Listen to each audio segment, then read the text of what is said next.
J'ai tué mon frère, même père, même mère de mes propres mains. Et j'en suis extrêmement fière. Et ça, je ne débat avec personne. Je sais déjà que vous allez me juger comme d'habitude.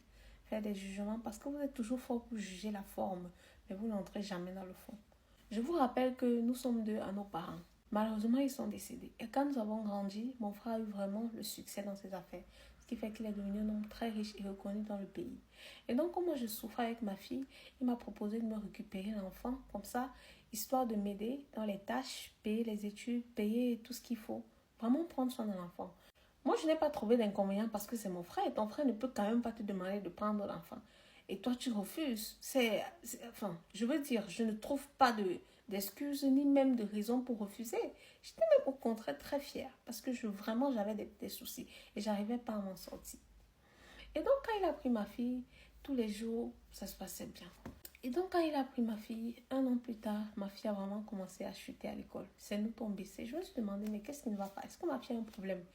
J'ai causé avec l'enfant, je lui ai demandé ce qui se passe. Est-ce qu'elle a des difficultés? Que ici, elle est dans un bon cadre et tout. Mais ma fille me disait toujours qu'elle va rentrer à la maison. Je ne comprenais pas. J'ai dit à ma fille, mais toi-même, tu sais que la maison là est vraiment difficile. Parfois, il y a des jours qu'on n'arrive même pas à manger. Alors qu'ici, chez ton oncle, tu es bien.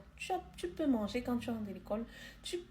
Il paye tes études, il prend soin de toi. Vraiment, je ne trouve pas pourquoi tu veux rentrer ici à la maison.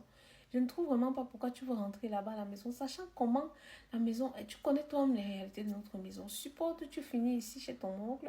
Et après avoir fini tes études chez ton oncle, tu feras tout ce que tu veux. Mais pour le moment, je t'en prie, supporte. Mais vraiment, j'ai constaté que ces notes chutaient de plus en plus. L'année qui suivait, ma fille a repris. J'ai vraiment trouvé ça bizarre parce que ma fille est très brave à l'école. Ma fille est très brave à l'école. Quand je dis brave, c'est que chaque fin d'année, on lui met toujours le prix d'excellence, la meilleure de son établissement. Et donc, je ne comprenais pas ce qui se passait. J'ai encore essayé de parler à ma fille. Elle m'a dit, maman, tu sais quoi? La seule chose que je te demande, c'est de rentrer à la maison. J'ai dit à ma fille, ok, je te comprends parfaitement. Mais tu sais que tu es mieux chez ton oncle. Elle dit, maman, je ne suis pas mieux ici, je t'en supplie, je veux vraiment rentrer à la maison. Et je ne me doutais de rien parce que mon frère a toujours été gentil avec ma fille. Et donc, à chaque fois qu'il venait à la maison, elle était contente, il s'entendait super bien. Donc, je ne comprenais pas pourquoi, une fois arrivée chez lui, elle voulait rentrer à la maison. Mais bref, j'ai fait, elle est restée. 3 ans après, ma fille a fait 3 ans dans une même classe. Là, j'ai dit non, c'est pas possible. J'ai appelé ma fille, je lui ai demandé ce qui se passe. Elle m'a dit qu'elle va rentrer à la maison. J'ai dit à mon frère, tu sais quoi, je pense que c'est mieux qu'elle rentre à la maison. Si tu peux m'aider à payer sa scolarité, comme ça, moi, je vais faire le reste. Mon frère a dit non, si elle vient derrière chez toi, je ne peux pas payer sa scolarité. J'ai trouvé ça bizarre quand même. J'ai dit, mais ça, c'est une aide conditionnée. Et si tu veux prendre soin d'un enfant, tu n'as pas besoin de faire absolument qu'elle soit près de toi. Tu peux payer sa scolarité et moi, je m'occupe de la ration et tout ce qu'il faut. Mon frère a dit non. J'ai dit, ok, il n'y a pas de souci. Je vais me battre comme je le faisais auparavant pour prendre soin de mon enfant. Et donc, quand ma fille est rentrée, je lui ai posé des questions. Elle m'a dit, maman, je vais te dire quelque chose, mais je t'en supplie. Si tu m'aimes, ne le dis à personne. J'ai dit, ah, comment ça? Est-ce que c'est quelque chose de grave? Parce que là, tu m'inquiètes. Elle dit, non, maman, promets-moi que tu ne vas dire à personne. Parce que si tu dis à qui que ce soit, là, je te jure, je vais mourir. Je lui ai dit, non, tu ne peux pas me dire que tu vas mourir. Si tu as un problème, on peut aller au commissariat ou à la gendarmerie et régler ce problème. Parce que là, tu es en train de me dire, de promettre de ne dire à personne. Et je ne comprends vraiment pas. Si tu as un problème, si c'est vraiment sérieux, pourquoi je ne devrais dire à personne? Au contraire, en disant à quelqu'un, il peut trouver une solution. Elle me dit, maman, je te jure, si tu ne me promets pas de ne dire à personne, je ne peux pas te dire. Je savais très bien que tout ce qu'elle avait à me dire, si c'était quelque chose de vraiment important et urgent, je devais faire quelque chose. Et donc, je pouvais dire aux gens qui pouvaient l'aider. Mais là, je lui ai promis de ne dire à personne, peu importe, parce que j'avais envie de savoir. Elle me dit, maman, tu sais, quand j'étais chez mon oncle, je te suppliais de rentrer chaque jour, parce que tous les jours, mon oncle couchait avec moi.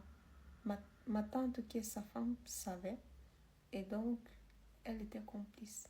J'ai fait tout ce que je pouvais pour fuir de cette maison, mais je n'ai pas pu. J'ai dit, quoi?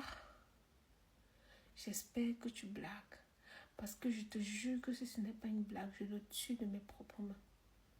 Elle m'a dit, maman, je t'en supplie, ne dis à personne. Il m'a menacé que si j'essaye de le dire à qui que ce soit, je vais confirmer. Ce qu'il va me faire, il va me tuer. J'ai dit, ma fille, tu sais quoi? Ne t'inquiète pas, je suis ta mère, je vais gérer cette situation. Quand ma fille m'a dit ça, ça m'a tellement choquée que j'ai jugé que je ne dois pas envoyer ce genre de personne en prison. Déjà parce qu'il est très fortuné et avec ses relations, il peut très rapidement s'en sortir. Et aussi, si je l'envoie en prison, il peut sortir et continuer à faire les mêmes délits. Peut-être pas à ma fille, mais à d'autres enfants qui souffrent et qui souffriront. J'ai donc décidé d'aller lui faire une petite visite de courtoisie. Quand je suis arrivée, je lui ai donné un bon repas que j'avais préparé, son plat préféré, que j'avais l'habitude de préparer quand on vivait encore ensemble. Il a tellement bien mangé. Et quand il mangeait, il ne savait pas que j'avais mis les petits épices, les petits condiments. Vous connaissez vous-même ce genre de condiments qui envoie les gens faire un coucou à notre Père Créateur. C'est ce que j'ai mis. Et donc, il est décédé. Et maintenant qu'il est décédé, j'ai dit à sa femme, ah d'accord. Donc, comme ça, ton mari violait ma fille chaque soir et tu savais et tu as fermé ta bouche. Elle me dit, non, vraiment, c'est pour sa richesse, c'est pour garder le secret. C'est un secret familial. Si je ne faisais pas ça, on allait devenir pauvre et se retrouver dans la rue. J'ai dit, quoi? Sa femme aussi a porté, elle a dit à toute la famille. Maintenant, il faut voir les membres de la famille sur moi. Oh non, je suis méchante.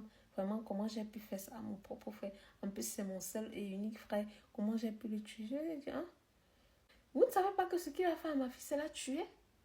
Il a tué ma fille. Il a tué ma fille.